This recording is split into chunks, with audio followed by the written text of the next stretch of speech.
L'idée est d'avoir un nettoyage en continu des rails dès lors que les trains tournent sur le réseau. Pour cela, les patins nord sont améliorés parce qu'ils sont trop légers d'origine. Lorsque les patins sont sales, il suffit de les nettoyer avec un nettoyant. J'utilise moi du spray pour contact. On peut utiliser d'autres nettoyants. Une fois imbibés, je les essuie avec un sopalin.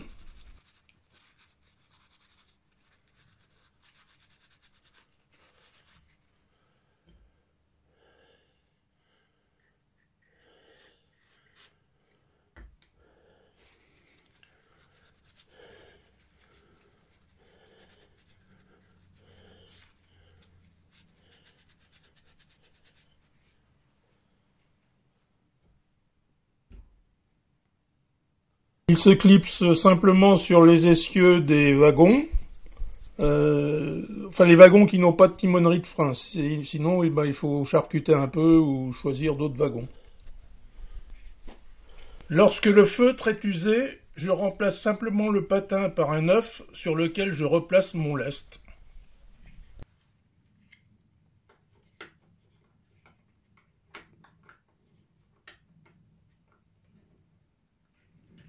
Sur l'ensemble du réseau, qui tourne depuis une dizaine d'années, je n'utilise que ces patins. J'en ai 6 ou 7 qui tournent sous les wagons. Je n'ai jamais utilisé de gomme abrasive ou de brosse ou de nettoyant quelconque sur les rails. Pas de wagon nettoyeur à brosse rotative, genre Luxe Model Beau, non plus.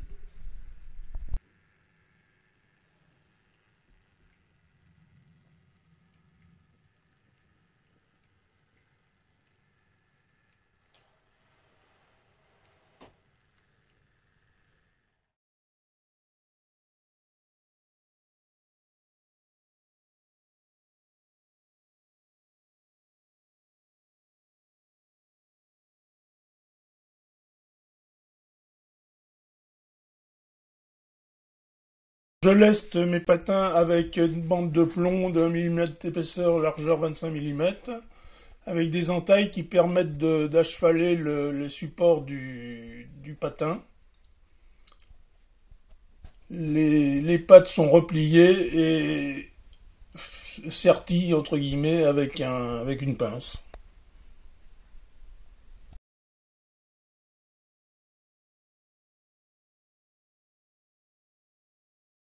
Sur certaines zones où il n'y a pas de circulation, j'utilise en cas de besoin, c'est assez rare, des patins découpés dans des bandes de MDF et que je frotte sur champ sur les rails.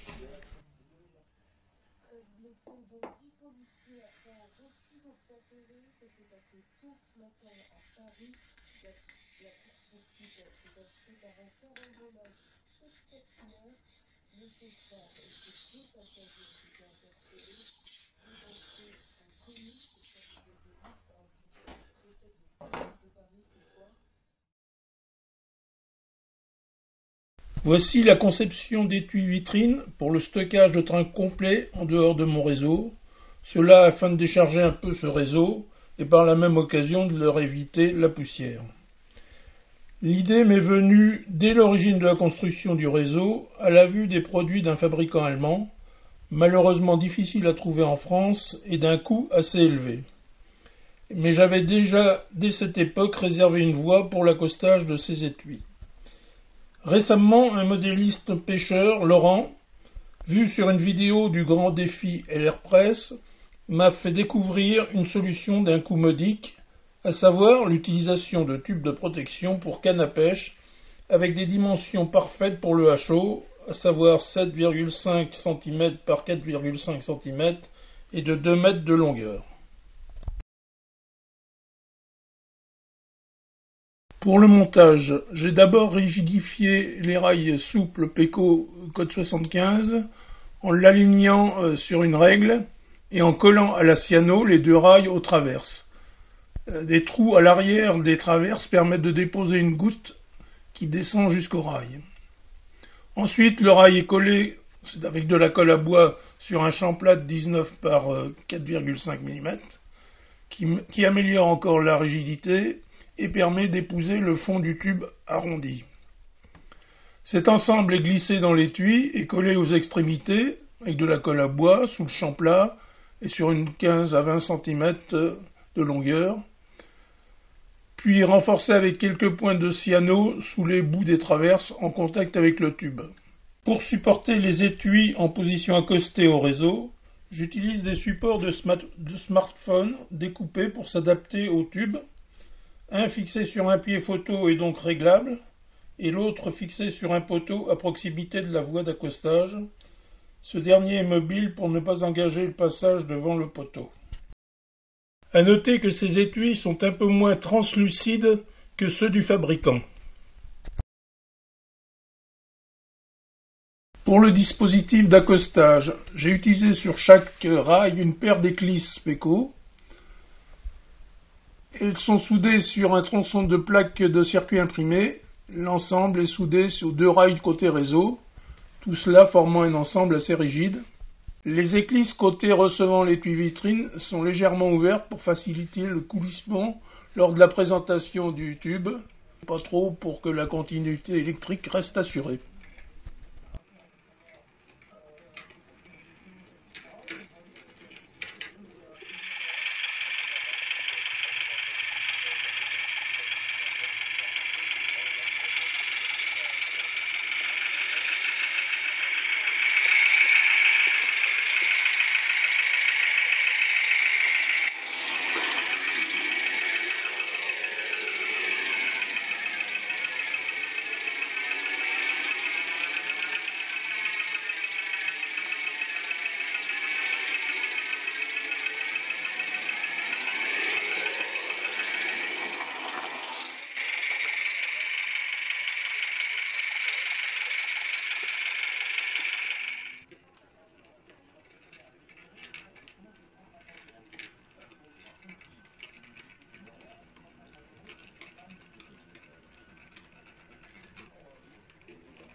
Pour améliorer la tenue des trains sur la voie lors de déplacements éventuellement un peu brusques de l'étui, j'ai complété le montage pour les derniers étuis construits avec une bande de d'éperon de 3 mm d'épaisseur et de 13 mm de largeur collée à la colle à bois entre les 2 rails. Les étuis sont accrochés à la sous-pente du toit par 2 crochets fixés dans le tube avec des écrous cylindriques gainés pour ne pas blesser le tube. À l'extérieur, les écrous sont également serrés avec un joint caoutchouc sur le tube.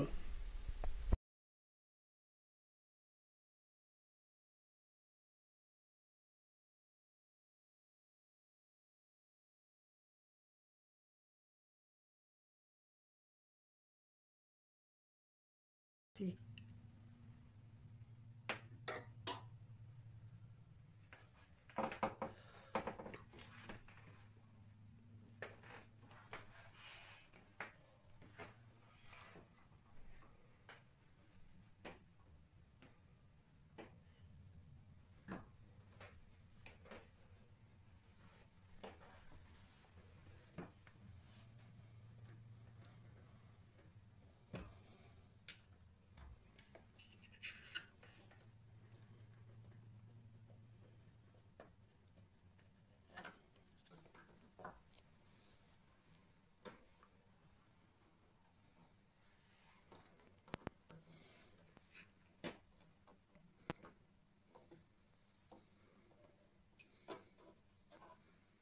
Si le transfert d'un train vers l'étui, ici la 040 DE, se fait lorsque CDM Rail est actif, il est nécessaire, avant de retirer le dit train du réseau, de bloquer les autres circulations en forçant les feux en amont au rouge.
À l'inverse, avant d'engager le train depuis l'étui vers le réseau, la voie de réception doit évidemment être libre et les feux amont doivent être mis au rouge également.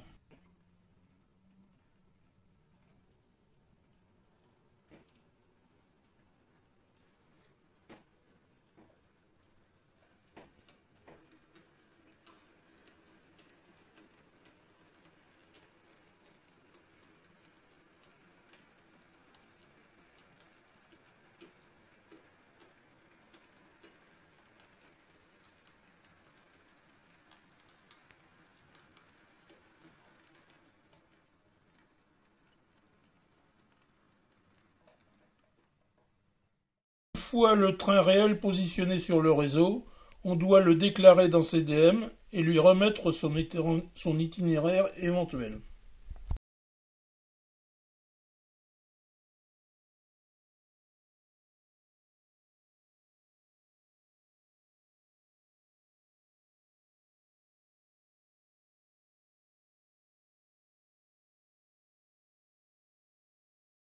On peut alors remettre les feux en automatique pour relancer les circulations normalement.